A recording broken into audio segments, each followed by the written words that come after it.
Deputado João Galamba. Obrigado, Sr. Presidente. Queria cumprimentar os membros do Conselho de Finanças Públicas, a doutora Teodora Cardoso. Este relatório faz uma análise daquilo que correu mal em 2012 e dá uma interpretação do que aconteceu neste exercício orçamental. E não sei se vou distorcer ou não o que é dito pelo Conselho de Finanças Públicas, mas, resumindo, a posição do Conselho de Finanças Públicas parece ser a de que o problema em 2012, o falhanço nas metas, não se deveu tanto a uma dose excessiva de austeridade, a que penalizou muito a procura interna, mas sim a ausência de um método. Ou seja, não é o valor, não é o volume, é sobretudo a ausência de um método, de uma regra.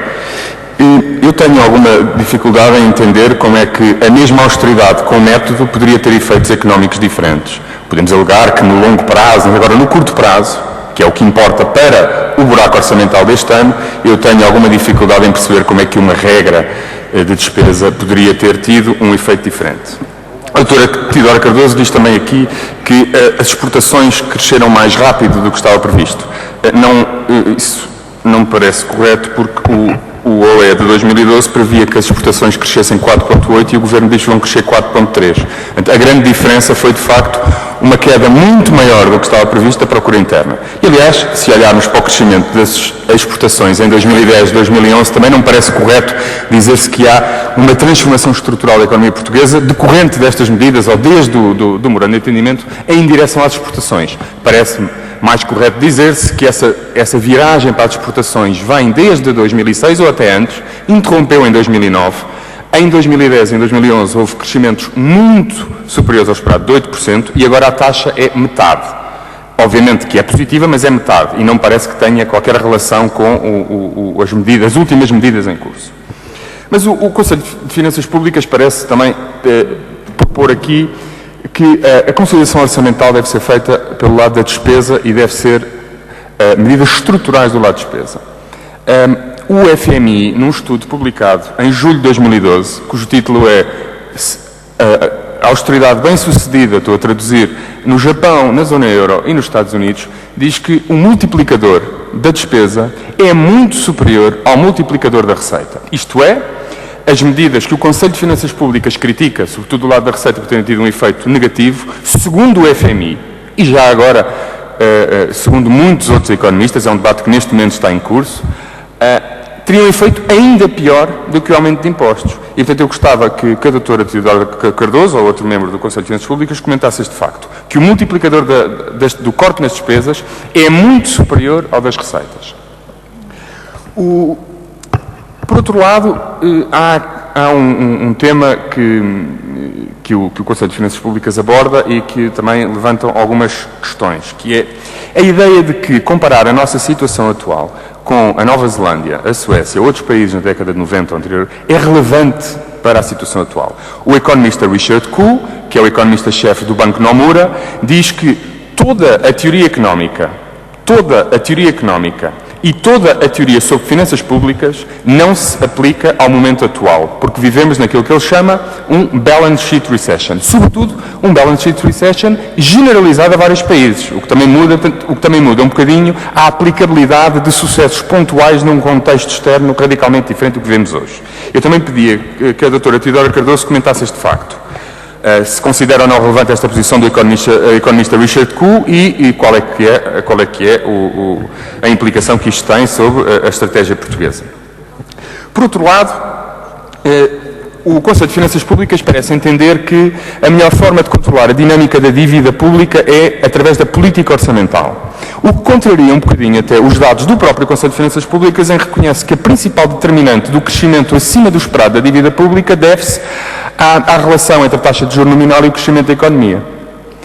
Portanto, se neste momento uma política orçamental mais restritiva, sobretudo do lado da despesa, tem um efeito muito negativo no rendimento, o aumento acima do esperado da dívida pública, isto é, a dinâmica de insustentabilidade, tenderia a agravar-se. Também gostava que a doutora Teodora Cardoso comentasse este facto. E, finalmente, a questão que me parece mais relevante de todas e que não parece ser tida em conta no parecer do Conselho de Finanças Públicas, que é a ideia da deflação da dívida. Nós, desde ontem, dados da Comissão Europeia, por exemplo, mostraram que a taxa de poupança em Portugal das famílias vem caindo desde 2010, ou seja, quando a austeridade começou a acelerar, dificultou-se a capacidade de poupança das famílias. Os dados são, eu tenho aqui os dados, posso ler, foram ontem divulgados, os dados da Comissão Europeia dizem que a poupança em 2009 era 10,9, em 2010 10,2, em 2011 10, em 2012 9,9 e em 2013 será 9,7. Portanto, uma queda consistente ao longo do tempo. O que é que isto quer dizer? Quer dizer que a política de austeridade do Estado, na tentativa de poupar, não só pode levar à insustentabilidade da dívida pública, por causa do efeito recessivo na economia, mas também inviabilizar a desalavancagem dos restantes setores institucionais da economia portuguesa, nomeadamente das famílias, como confirma este dado, e das empresas. Aliás, o capítulo K do Boletim Estatístico do Banco de Portugal diz isso mesmo. Havia uma redução do endividamento em percentagens do PIB das famílias e das empresas desde 2010 e no segundo trimestre de 2012, quando entraram as medidas de austeridade mais fortes, nomeadamente o corte dos subsídios de férias para os pensionistas e funcionários públicos, a desalavancagem inverteu-se. Podemos dizer que é uma sazonalidade que não tem relevância e que a tendência é decrescente. No entanto, se fizermos uma análise mais refinada dos dados e percebermos o que é que aconteceu agora e o que é que vai acontecer no futuro, a tendência só se pode piorar.